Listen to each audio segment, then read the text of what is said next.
And we're here at Davis-Wade Stadium at Scott Field after Mississippi State plays Alabama down to literally the last minute before falling 31-24. The Crimson Tide, number 2 in the country, soon to be number 1, score with 25 seconds left on a 26-yard pass play. Steve, up to that point, State three times had leads. Force Alabama to kick. They miss it. You think you got a shot. Give them the ball back, though. It's bad enough to give them one chance on a last play win. When you gave them 2 chances, that was more than Mississippi State could handle tonight. It's true, David. And listen, there's no moral victory here. Nobody's going to claim that. The Bulldogs certainly did not come out here to play the game close. They came to win, and they played winning football for the better part of the ball game. In the final few moments, though, David, Mississippi State had their chances after a missed field goal with Alabama to take the clock down, win the ball game, 3 and out, had to punt the ball back, and you almost kind of got a feeling that maybe Dan Mullen might have been thinking overtime. Not exactly sure. We didn't get really an opportunity to talk clock management with him. But you're right, David. You had an opportunity to win the game there. You didn't. Alabama takes advantage, and again, 10 straight wins. 10 straight wins the series, as Steve says. Dan Mullen 0-9 against Alabama. This by far is most competitive game, certainly since the 2014 game, which started out slowly. Well, this time Mississippi State comes out, scores twice. Of course, Alabama does as well, but twice State has the lead. They handled some adversity early. Got a couple of benefits, some first downs, some penalties to keep drives going.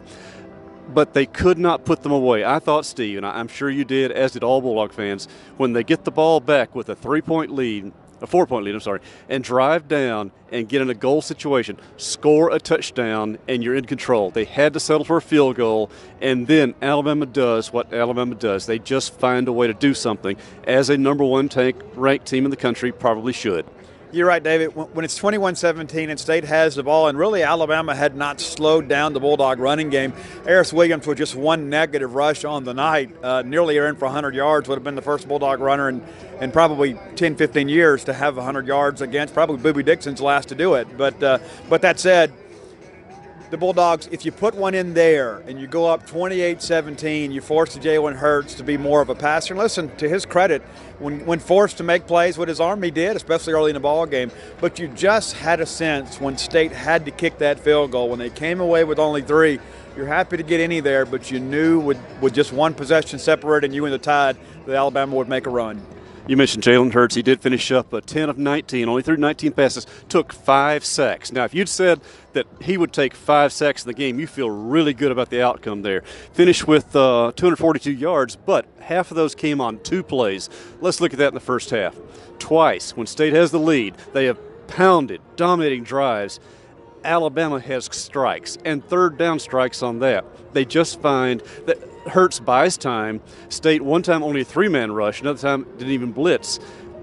And there's a breakdown. Not much of a breakdown, but he did not need much to find Calvin Ridley, who's about as good as they come as a wide receiver in this conference. That's true, David. And it's one of those things, too. It's like you can say, well, it's only a couple plays, but those plays count. And the Bulldog defense played winning defense. Coach Grantham made some great adjustments, early in the ball game.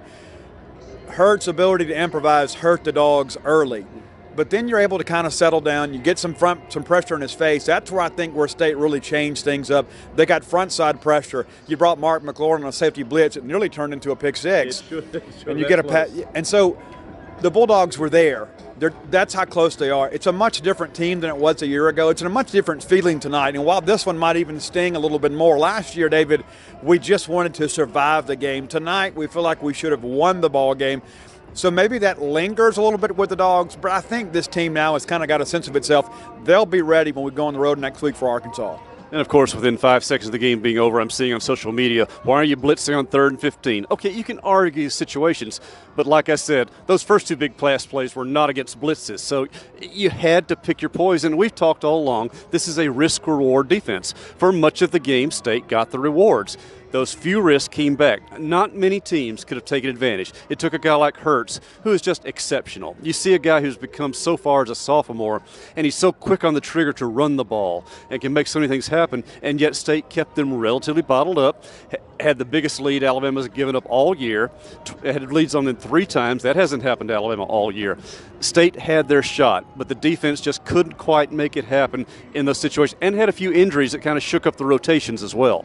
David, and I'll tell you this, there's always going to be second guessing. If you sit back in a zone, people are thinking, why aren't you bringing pressure there? We tried that last year a lot. I remember that against Kentucky. That was the big argument. Why didn't you bring pressure? And listen, one of the things about Coach Todd Grantham, and I agree with him, if I'm going to go out, I'm dying with my boots on. And that's what Todd Grantham is. He is a pressure, relentless effort defense. He is the perfect complement for Dan Mullen. And this is what they want to do. They want to bring the game to opponents. I'm glad they brought the blitz there. It's because of the fact that's the identity of this team. That's what got you to this point. Being aggressive on offense and defense really paid some dividends tonight. And the offensive game plan almost worked masterfully. Bulldogs shrunk the game down, huddled after every play, something they hadn't done in almost 4 years. And the next thing you know, the time of possession really began to eat away, and a war of attrition kind of ensued there. And the Alabama front and linebackers were really struggling. Saw a lot of guys on hands on hips, saw some other guys tapping to come out. Harris Williams, interior running, really took a toll on the Tide defense. And I know some fans are talking about, well, why huddle? Why change it if you're just going to run the clock? Things like that. What it did, as Dan Mullen and Nick Fitzgerald pointed out too, is by huddling, you didn't get up there at the line and then give Alabama a chance to make adjustments while they looked over your personnel packages, what side you were biased to. They actually made Alabama guess while you're in the huddle, and that kind of played the advantage. So there's some things that State really, I thought, schemed well. Let's go back to the first play of the game. Nick Fitzgerald rolls to his right. If he has a tenth of a second longer, he knows that pressure's coming from the backside. A block was just missed on the blitz. If he has that, he's got Keith Mixon open for a touchdown on the first play. That's how close things were tonight. It is a game of inches, David. And Nick came out a little bit juiced up. That first series, three kind of errant. He did. But he settled down after that and perhaps played some of his best game as a quarterback this season. I really thought the pass he made to Jordan Thomas out wide, and then the great pass to Keith Mixon and some pretty tight windows. I believe we're seeing this offense really mature down the stretch, and that really bodes well for the Bulldogs as we prepare for a pretty eventful November with a ball game on the road and one back here at home that means an awful lot to the home state folks. And you did it without Donald Gray. You did it with Mixon at less than 100%. And you had a terrible drop by Jordan Thomas. Let's be honest about that. He flipped the ball. If he catches that ball, every chance he has of scoring a touchdown there before halftime and changing things. But that kind of stuff happens when you're trying to play a perfect game. Fitzgerald, of course, he finished up 13 of 24, 158 yards. Not a huge rate of yards per catch, but he didn't throw any interceptions. He got lucky on one play that did not go. He's only sacked once, just once. Jalen Hurts 5 times. Look at that comparison there. What State missed, again, as we talked in pregame, they needed that one big outside receiver to make some plays. Osiris Mitchell had a good catch. You saw Jamal Couch get in there. And Reggie Todd had a catch or two here. Also had a drop or two here. You just see how close this offense is to being the entire package, because that offensive line held up very well in most situations. I think Alabama basically had to speed blitz a guy off the right end and put State in a kind of a do-or-die situations. Other than that, I think the Bulldog blocking, you could not have asked for a whole lot more tonight. Well, David, I think in hindsight, when the Bulldogs go back and look at the film, they're going to see some things they did very well, pass protection being one of them. I believe that gives them a lot of confidence to really springboard and close out this regular season in style, because they'll know we went toe-to-toe with one of the nation's best teams on both sides of the football and really played the better part of the better team most of the night. And I believe that is something that will really help these Bulldogs kind of catapult in these last couple of ball games, because in the end, it's a much different feeling tonight than what we had last year in Tuscaloosa. A couple of post-game notes. We don't know the condition of Brandon Bryant, but you said he looked like he wasn't sure what planet he was on after he took that hit, and his shoulder was probably hurt as well on the play. Errol Thompson came out, went back in the game. Des Harris did not see him go back into the game. No, we didn't. And, David, I tell you, Brandon Bryant, that's Bulldog fans, not to alarm anybody or anything, but that's a situation we're very concerned about right now. Anytime that a player has a head injury, and that's what it appeared to be, he appeared to really be out of it there. A lot of people have hit us up on social media asking us for an update. We don't have an update. We are concerned about it, but at the same time, we don't want to alarm you, because it's one of those situations. Football is a very physical game. I was told on the sideline by an observer on the play, and the play ultimately saved State 4 points on his unbelievable hustle there. Brandon Bryant runs him down.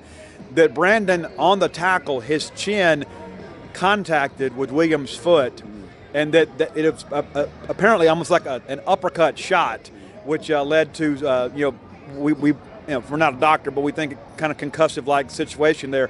But it is something we're concerned about, and we hope to get an update on Monday. Also in pregame, we put on Gene's Page 24/7 that there was only one bowl in attendance today, but it was a good one. The Citrus Bowl came back to Scott Field for another game, and you know darn well they were not here scouting Alabama. So Mississippi State had a good point, and that same bowl rep went to the Mississippi State locker room and post-game interview afterwards. So the indications is if Mississippi State takes care of business these next couple of games, and with Auburn's victory over Georgia, somehow the SEC can put 2 teams into the at-large, which Auburn now has an excellent chance to do no matter what they do in the Iron Bowl. Georgia, you feel like has a good chance of finishing 10-2 as well, then getting to the playoff game.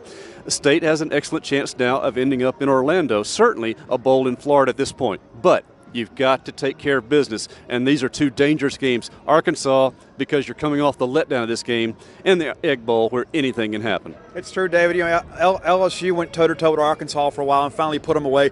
Arkansas is a team that had kind of found a sense of itself and won a couple of tight ball games. Granted, they'd be against losing teams, Ole Miss and Coastal Carolina, but we expected them to come out and play today. They're fighting for their coach. And so this will be, I believe, senior day for them when we go down there. So it's not going to be a walk in the park, but it is an offense and defense that the Bulldogs should be able to kind of have their way with. But they've got to wash this one away quickly and get ready for an Arkansas team that's not going to lay down for them.